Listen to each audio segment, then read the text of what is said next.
අද අපි ගියා ටොරන්ටෝ වල තියෙන පරණ මාකට් එකකට. ඉතින් අපිත් එක්ක පොඩ්ඩක් මාකට් එක එක්ස්ප්ලෝර් කරලා දවස ස්පෙන්ඩ් කරමුද? Hey ආයුබෝවන් and welcome.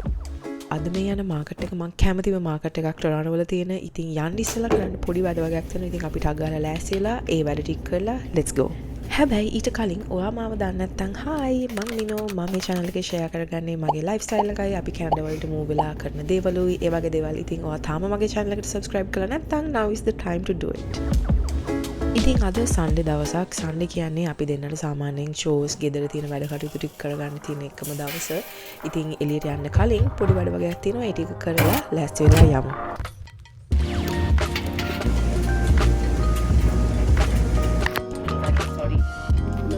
Yes, චුට්ටක් දක්වන්න පිච්චි. හරි ඔක්කොම ඇක්සසරයිස් කරගෙන ඉන්නේ. Now let's go. ඉතින් අපි දෙන්න සාමාන්‍යයෙන් මෙතනට යන්න Sundays දාගෙන ඉන්නේ. මොකද මම සමහර Saturdays work කරනවා. ඉතින් එතකොට අපි සාමාන්‍යයෙන් මෙතනට යන්නේ bi weekly වගේ. ඉතින් මයිජී අපි දෙන්න අතරම යන්න හරිම කැමති තැනක් මේක. අපි downtown වලට move වුණාට පස්සේ අපි almost every other weekend යනවා මෙතනට. ඉතින් මං හිතුවා ඔයගලන්ටත් පෙන්වන්න මෙතන. ඇත්තටම මේක iconic location එකක් Toronto city එකේ. ඉතින් මං තාම තැන මොකක්ද කියලා කිව්වේ නෑනේ. අපි මේ ඇවිල්ලා ඉන්නේ St. Lawrence Market එකට.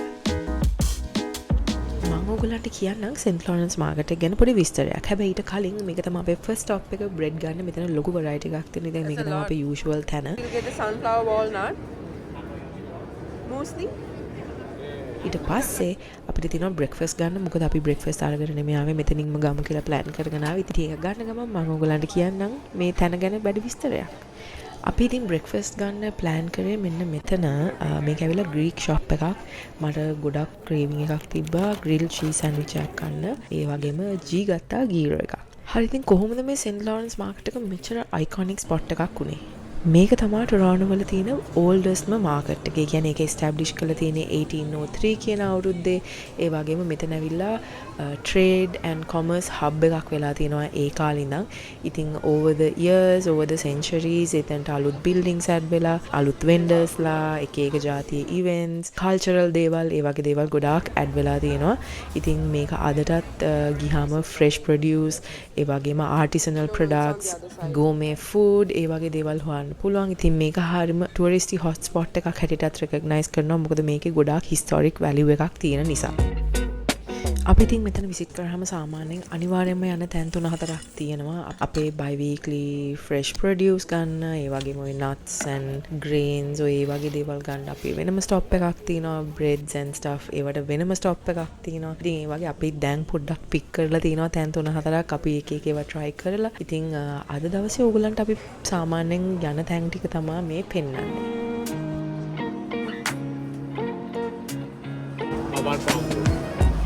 Stew, yeah.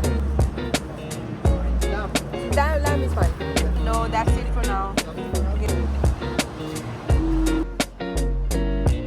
අනිත් එක අපි දැන් මං ඉස්සෙල්ලා කිව්වා වගේ මෙතන ගොඩාක් තියෙනවා ෆුඩ් එක එක ඒවා try කරන්න spots.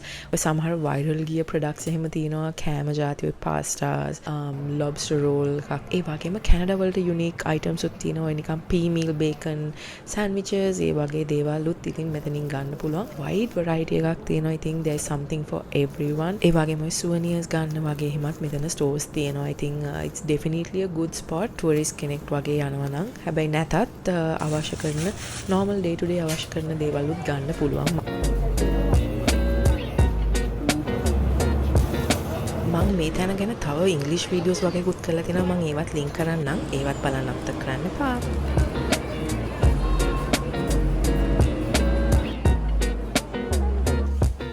හරි ඉතින් බඩු ටික අරගෙන ඉවරයි. දැන් මේ පේන බිල්ඩින් එකේ සාමාන්‍යයෙන් Saturdays වල තියෙනවා farmers market එකක්. ඒ වගේම Sunday තියෙනවා variety market කියලා. ඒක නිකන් thrifting ඒ වගේම එක එක vendors ලා ඇවිල්ලා ඒගොල්ලන්ගේ products දාන තැනක්.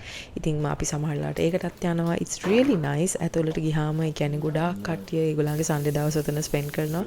ඉතින් ඇත්තටම it's a really nice experience overall මෙතනට යන එක. බඩු අරගෙන ඉවරලා එපාම කරන දේ තමයි මේ ටික sort කරලා පැත්තකට දාන එක. But we have to do it. ඉතින් අපි ඒකට අග්ගාලා කරමු.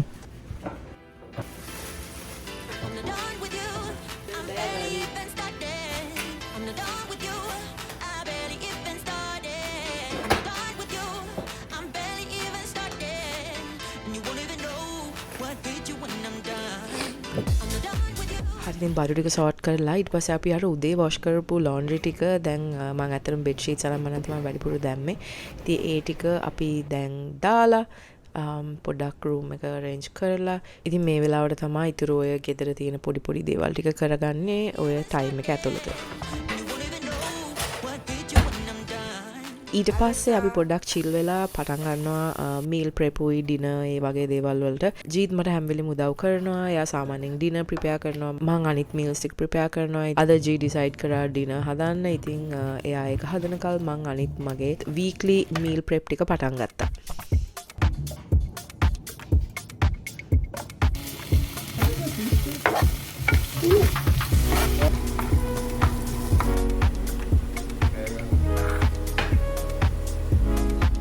මාකට් එකට යද්දිම ජී කී හිටියේ මේ රෑට බර්ගර්ස් කමු කියලා. ඉතින් he made the burgers from scratch කරලා එයාට ගෙදර ඇවිල්ලා හදන්න ඕනේ වුණා. ඉතින් ඒක හදලා අපි දෙන්න ඩිනර් ප්‍රිපෙයාර් කරා.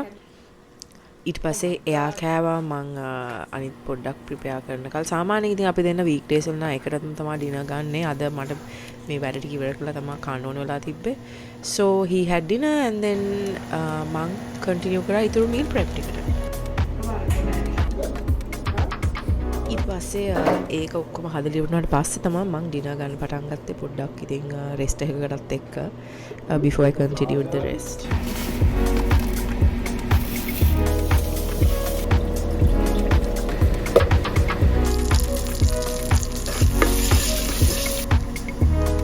ඔයගලන්ට මේවල මේ රෙසිපීස් එහෙම මොන හරි ඕන නම් මට කියන්න. I will try to recreate it. මම සාමාන්‍යයෙන් එකපාරක් හදපු දෙයක් දෙවෙනි පාර හදද්දි ගොඩක් වෙනස්. ඉතින් හදද්දි ඒක හරියට නෝට් කරලා හදුවේ නැත්නම් එහෙම it's going to be different.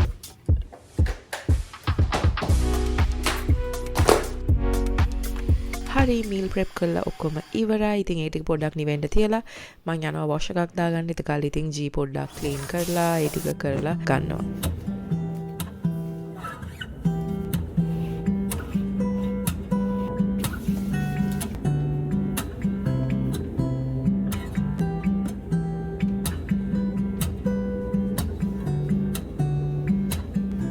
හරිතින් වටින් ඔක්කොම කරලා පොඩ්ඩක් චිල් වෙලා ඊට පස්සේ කැම ටික ඔක්කොම නිවුණාට පස්සේ මම ඒ ඔක්කොමලා බොක්සස් වලට දාලා ෆ්‍රිජ් එකට දානවා. ඊට පස්සේ ඉතින් දවස ඉවර වෙද්දි පොඩ්ඩක් ස්ලෝ ඩවුන් වෙන්නත් එක්ක ලෙමන් ටී එකක් හදලා අපි දෙන්න පොඩ්ඩක් චිල් වෙවි මොන හරි ටීවී එකේ බලනවා. එහෙම නැත්නම් මොන හරි බුක් එකක් රීඩ් කරනවා දෙන්නම මොන හරි ඒ වගේ දෙයක් කරනවා. ඉතින් ඔන්න ඔය විදිහට තමයි අපි දෙන්න අපේ normal Sundays realistically spend කරන්නේ downtown Toronto වල. ඉතින් මගේ මෙන්න මේ වීඩියෝ එකත් බලන්න අමතක කරන්න එපා. කමෙන්ට් එකක් දාන්න මේ වීඩියෝ එකේ ඔයා මොකද හිතුවේ කියලා. I hope you enjoyed. මගේ channel එකට තාම subscribe කරලා නැත්නම් please do that. මොකද ඒක මට ලොකු support එකක් වෙනවා. I'll see you in my next one. Stay safe and take care.